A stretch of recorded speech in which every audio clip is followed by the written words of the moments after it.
Hello friends, Chris here, CaribbeanPot.com. Welcome to my kitchen. Today we're doing stewed beef, not beef stew or any kind of thick kind of soupy thing that we have in North America, but that true island stew beef goes well on potatoes, on rice, on yam, on food, dashing and cassava, everything. This stew beef will go on anything.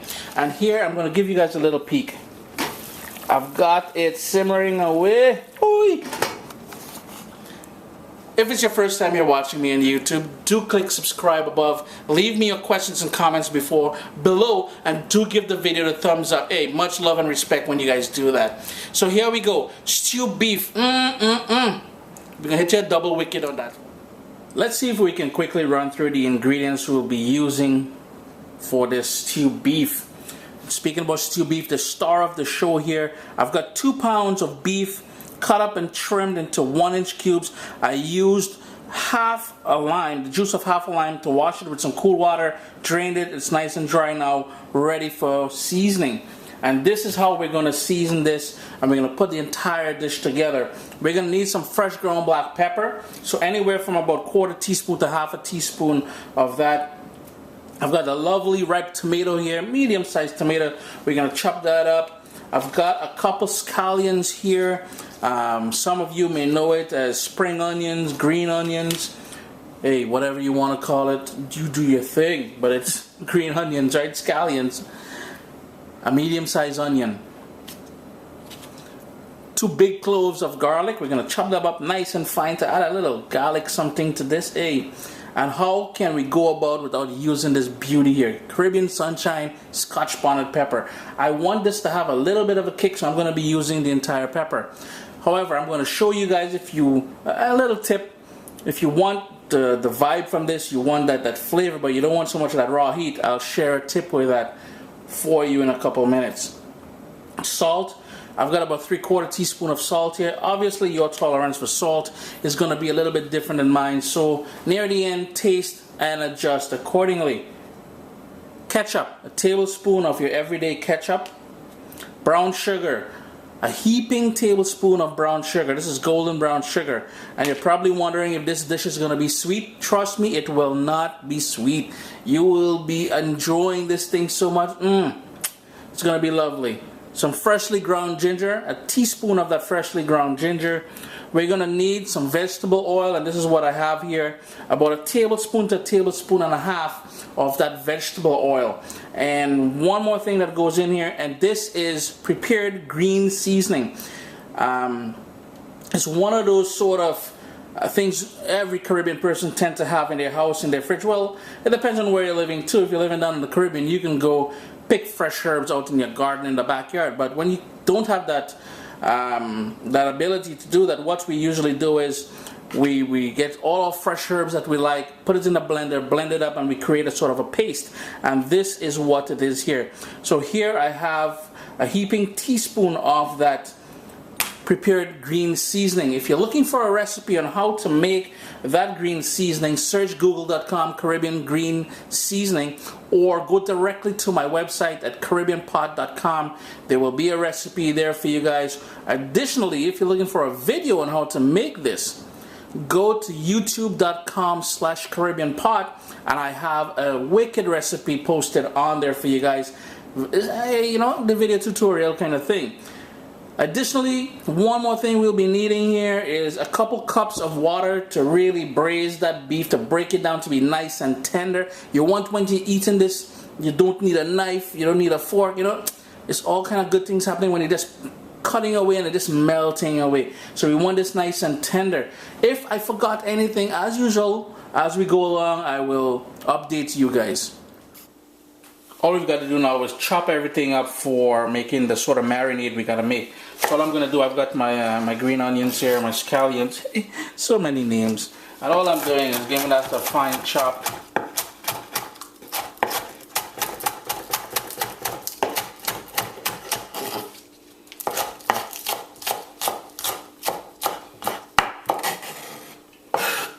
Same thing with the onion. Just going to cut it in half and then just half a rings. It's cool.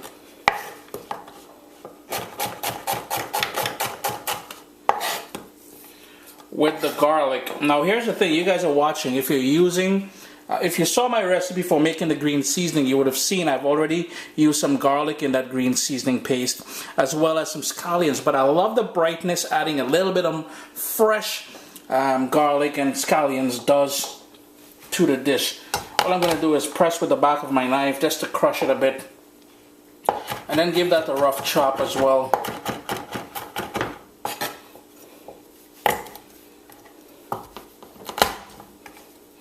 That was a big garlic there, boy.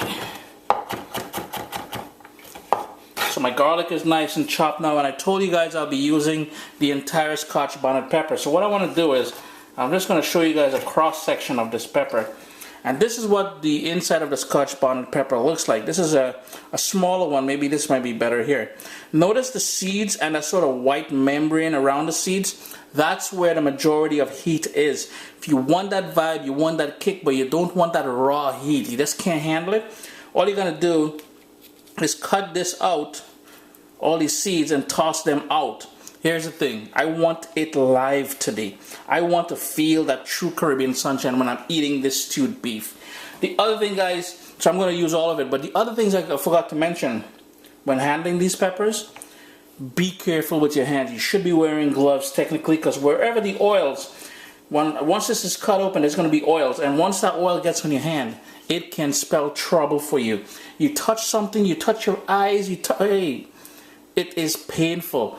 So if you're handling these Scotch bonnet peppers, be sure to wear gloves. Additionally, wash your hands a few times with soap and water. And all I'm going to do, give that pepper a rough chop there, looking nice. You can really smell that heat from that pepper, boy. Woo. I've got my tomato. All I did was I took the stem out, and all I'm going to do is chop that up as well. No worries if the seeds and everything is in there. The tartness from that is going to add a nice balance to the whole dish. So again, all you're doing is a rough chop, and you're pretty much set for marinating this beef now. It's very important that we season this up and let it marinate in the fridge for at least an hour. I've got my bowl here, a bigger bowl, because I need to really to move this around and stuff like that. And the first thing that's going to go in, and the bowl has the beef, of course, I'm going to add that salt to there. Then in goes the ketchup. I'm just going to scrape that down all in there. The black pepper.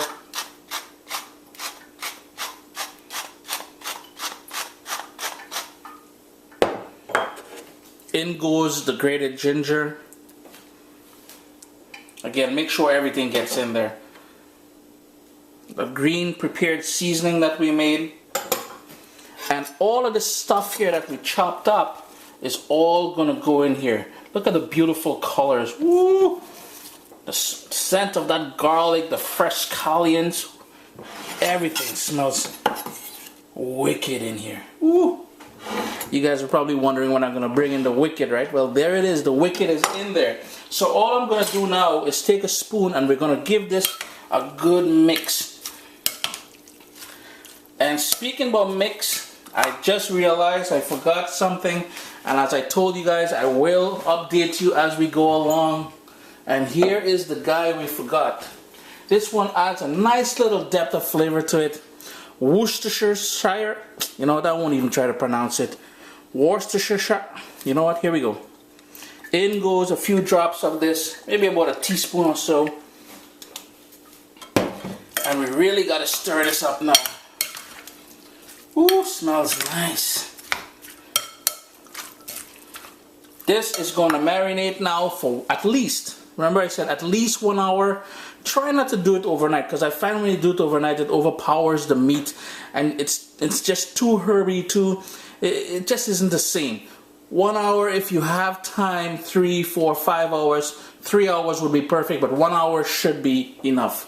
I'm just going to put some plastic wrap over it, put it in the fridge, and let it do its thing.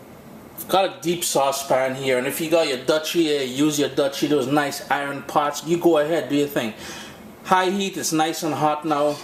You should have 3 things at this point now. The vegetable oil, the brown sugar, and that seasoned beef. So all we're going to do, we're going to hit that pot now with that tablespoon and a half or so of vegetable oil. Give him a swish around because you need to get the whole bottom of the pan coated with that. And since my pot is hot, I'm going to add that brown sugar right away to there. And here where it gets a little bit tricky, here is where the key part of this whole dish is. We've got to move around this brown sugar to form a sort of a caramel base. It will go grainy at first, as you're seeing here. Then it's going to melt away, it's going to go a light brown, and then it's going to start developing that rich caramel color before it goes dark, really dark. We want to get to it before it goes there. So this is why we got to pay attention. And all I'm going to do is keep moving around that brown sugar in here until it melts and starts going that lovely golden brown color. So it's starting to melt away now, and I just wanted to point out a few things to you guys. We're dealing with hot oil and melted sugar here, so chances are if it splatters onto your hands or anything, it will give you a nasty burn. So I would suggest, I am not using it, but I would suggest a spoon with a longer handle so you can stay back and keep stirring this. The other thing is very important here is make sure the spoon that you're using is dry. Any water in the spot and it starts spitting back at you, it can cause you some harm. Don't be scared though, this is very easy. It's going to be nice and it's going to get smoky, so I do apologize if the picture goes a little bit fuzzy on you, but the whole idea here now is to have that seasoned meat close to the pot, because as soon as this gets to the nice dark, well, just beyond golden color, we're almost there. You notice it's starting to go dark on the corners there. It's a lovely caramel color at this point. So what we're going to do is start adding, and be careful here, start adding the pieces of seasoned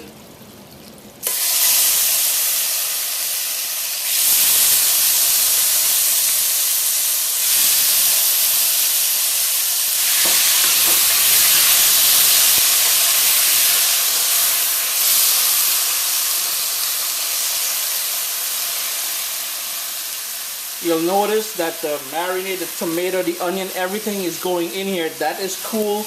We're using everything in this pot. And as I added the pieces of meat, what I did was I quickly stirred them just to pick up all those brown caramel bits from the bottom of the pan. My bowl is empty now, but I still have some remnants of that marinade. Hang on to this. Don't wash this. Don't do anything to it at this point. My heat is still on high because I want to bring this up to temperature. Give it a good stir. Then put your lid on the pot and let that come to sort of a boil. It will start releasing its own juices. Bring that up to a boil. It's come up to a boil now, and if you guys notice, it's already started to spring its own juices. Notice all that liquid here? That is exactly what we're looking for. Here's what we're going to do. We're going to turn our heat down to like a medium low. Put that lid back on there and let that cook for about 15 minutes. What we're doing here is intensifying the flavors and really infusing that beef with all those lovely flavors we created with the stewing process as well as with that marinade. It's been 15 minutes and you can certainly see a lot of liquid have sprouted. This is all nice natural juices. To really intensify the flavor that we're looking for, what we're going to do now is burn off all that liquid. So I'm going to turn my heat up to high, keep stirring because you don't want to burn the actual pieces of beef, but you want to dry off all that liquid. The second thing I did here was in that same bowl that I marinated the beef in, I poured in 2 cups of water, swished it around a bit to pick up any sort of remaining marinade that was in there. Now if you're worried about cross-contamination, have no fear. I won't lead you guys down that road. That water there, though it's in the same bowl that we had that raw beef in, is going to go right back in here and it's going to dance around and do its little fancy thing for about an hour at least. So trust me, any sort of cross-contamination is going to be a blur. It's going to just get destroyed. Just going to keep stirring this here. And all it's doing is burning off all that water, creating a nice base flavor for braising. On high heat, it took about 5 minutes for me to burn off all that. Just gonna give it a quick shake there.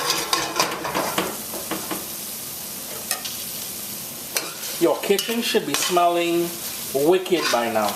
That rich base that we created here. I just want to burn off all that liquid. I just want to see little traces of oil on the bottom of the pan to let me know that every bit of liquid has been burnt off.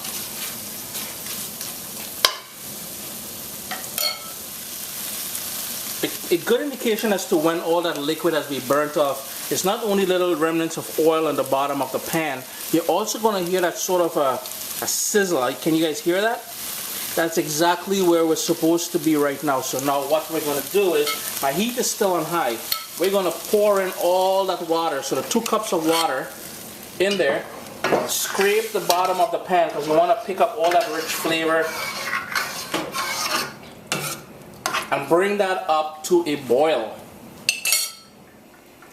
It didn't take long to come up to a boil. I can already see bubbles starting to form all over. Let it come to a complete boil. Then what we're going to do is turn the heat down to very, very low. We just want a gentle simmer. We want to see some action in there, but just very gentle with the lid on. And we're going to braise this or cook this very slowly so it's nice and tender. Nothing less than 1 hour. Give it 1 hour, and then once we get to that point, I'll show you guys what we got to do next, if anything. It's been about half an hour now. Notice that rich color we have here. The beef is starting to go tender. Another half an hour, and it will be fully tender all the way through. Once it becomes nice and tender, we're going to turn up your heat, burn off most of that liquid so we have a nice thick gravy. Remember to keep stirring it as well. It's been an hour. So I'm just going to use my knife here just to, oh, nice and tender, falling apart goodness. It's nice and tender now, so this is exactly where we want it to be. I don't like the amount of soupy gravy there is here. So what I'm going to do is crank up back my heat because I want to thicken this up. I want it to cook down to get nice and thick. Remember, you can pour this over ground provisions, rice, eat it with roti, you can eat it with dumpling, cassava, it's all kind of good things, but we need that gravy to be nice and thick. My heat is on high now, so the next clip we'll see is, it's going to be done. If you guys want to really stretch this, right now this here is probably enough for 4 or 5 people. If you really want to stretch this, the last half hour, toss in a couple cut carrots in there, or potatoes, or both, from potato and carrot. It will really make this stretch and go a lot further if you want. The only thing is you will have to adjust your salt because again you're adding potato and carrots to it. But that's just one more tip to share with you guys. This is starting to cook down nicely now. I want to get that rich thick gravy going. The stewed beef is done now. The consistency of the gravy is exactly where I want it to be. So I'm just going to turn off my stove here because the residual heat is going to keep burning away my gravy. Here's where you're going to taste for salt, adjust accordingly, and enjoy, guys. Hey, Chris here, CaribbeanPot.com. Thanks so much for joining me in the kitchen. Let me show you guys my plate. So here we go. I've got my little dish all set up here. I'm going to add some more yam to this later. But on the bottom there, I've got some boiled yam, that stewed beef. I got my nice little Scotch bonnet pepper there. Can you guys see the steam rising out of that? The scent is just tempting me to dig in right now. Chris here, CaribbeanPot.com. Thanks for joining me in the kitchen. And I'll see you guys again in a couple days.